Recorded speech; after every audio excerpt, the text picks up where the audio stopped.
आपके बहुजन hub YouTube channel को subscribe करें और साथ ही बेल आइकॉन को जरूर दबाएं। होली त्योहार के बारे में बताऊं आपको, मानोगे? अगर बता देंगे तो नहीं मानोगे ना, ये सही है। मैं आपको बताना चाहती हूँ, आपके बगल में हरदोई जिला जानते हो? हरदोई जिला के राजा थे हिरण्यकश्यप। हरदोई जिला के राजा थे हिरण्यकश्यप। वो कौन बिरादरी के थे? वो अनुसूचित जाति के थे, हमारे आपकी बिरादरी के थे, अनुसूचित जाति के थे हिरण्यकश्यप। और वो राजा हुआ करते थे। उनके राज्य में गरीब कमजोर गरीब था ही नहीं, सभी लोग बराबरी में रहा करते थे। और कुछ शरारती यही ब्राह्मण समाज के लोग उनके राज्य में पनपने नहीं पाते थे, वो हिलने नहीं पाते थे। इनको लगा कि साजिश के तहत हिरण्यकश्यप को कैसे प्राप्त किया जाए, लेकिन वो राजा था, हिरण्यकश्यप राजा थे, हमारे आपकी बिरादरी के थे। उनको प्राप्त करने के लिए ब्राह्मणों ने बहुत बड़ी छल करी और छल के साथ क्या किया कि हिरण्यकश्यप का एक ही लड़का था प्रहलाद। हिरण्यकश्यप का एक ही लड़का था प्रहलाद, और प्रहलाद को उन्होंने फोड़ लिया। ब्राह्मणों ने फोड़ लिया, अपने छोटे बच्चों के साथ बच्चों को सिखला दिया कि जाओ और इसको अपने साथ में घुमाते रहो, टहलाते रहो, स्कूल में इसको पढ़ने न देना।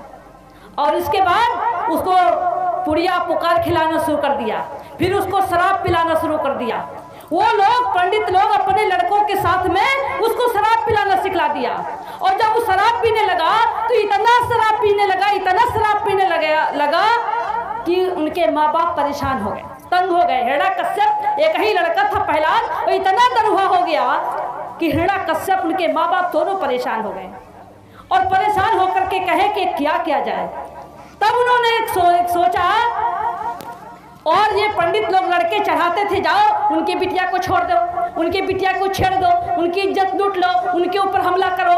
ये चढ़ाते थे, वो दारू के नशे में किसी के ऊपर हमला कर देता था। तो जब हमला करता था तो उनके परिवार के लोग माँ बाप जाते थे हिरण्यकश्यप से शिकायत करने के लिए कि आपका बेटा राजा साहब हमारे परिवार के ऊपर हमला कर रहा है, लगातार दारू पी करके गाली गलौज देता है, झगड़ा करता है, लड़ाई करता है, हम बहुत परेशान हो गए, किसी तरीके से अपने लड़के को कंट्रोल करो।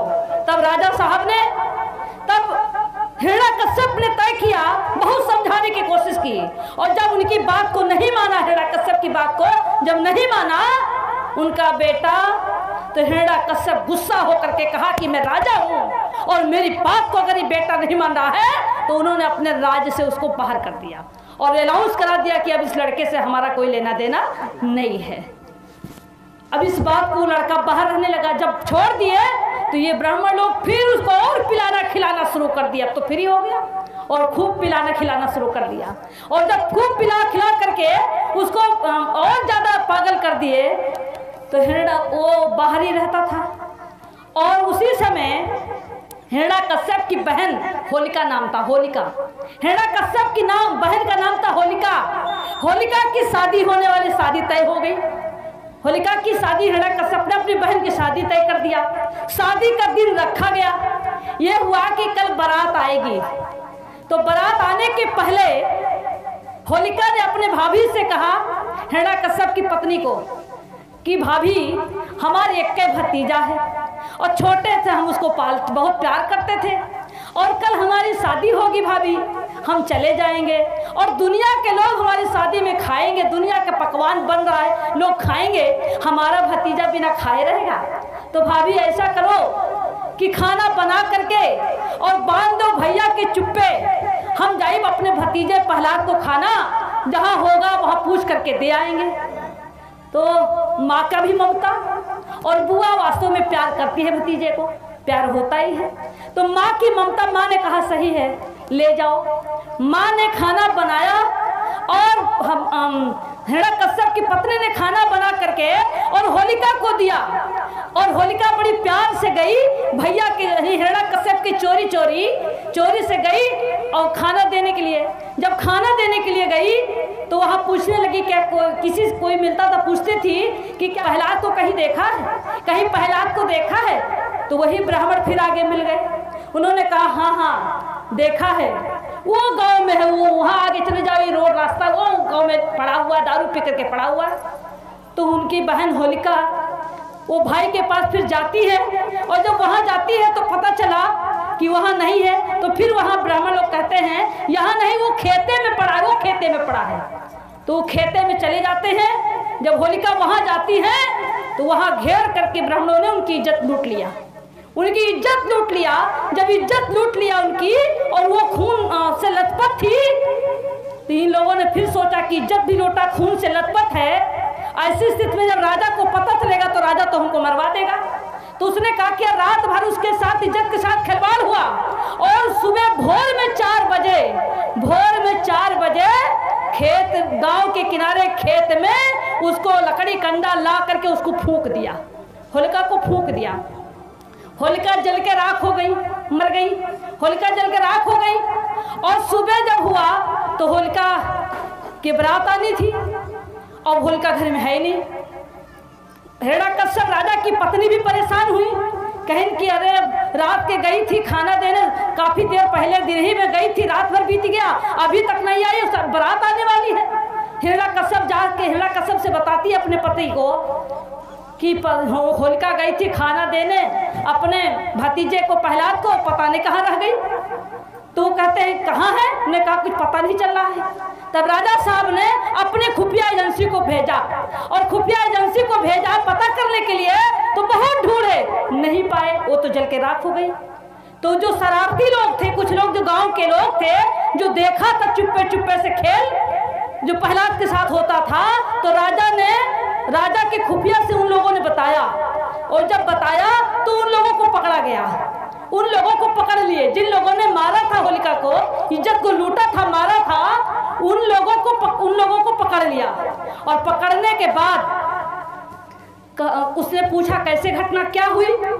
तो उन लोगों ने बताया कि ऐसे ऐसे प्रहलाद को खाना देने गई थी, और हम बहका के ले गए, उनके साथ इज्जत के साथ खिलवाड़ किया, और फला खेत में गांव के किनारे उसको मैंने कंडा लकड़ी से फूंक दिया। तब राजा को आक्रोश आया, और राजा को जब आक्रोश आया तो राजा ने उन 5 लोगों को अपनी तलवार की नोक से तलवार की नोक से उसको चीर दिया, माथ पर चीर दिया, और चीर करके गधा पे बैठा करके मुंह पे काली पोत करके और गांव में पूरा गांव घुमाया, और सारे लोग कहे अबीर है।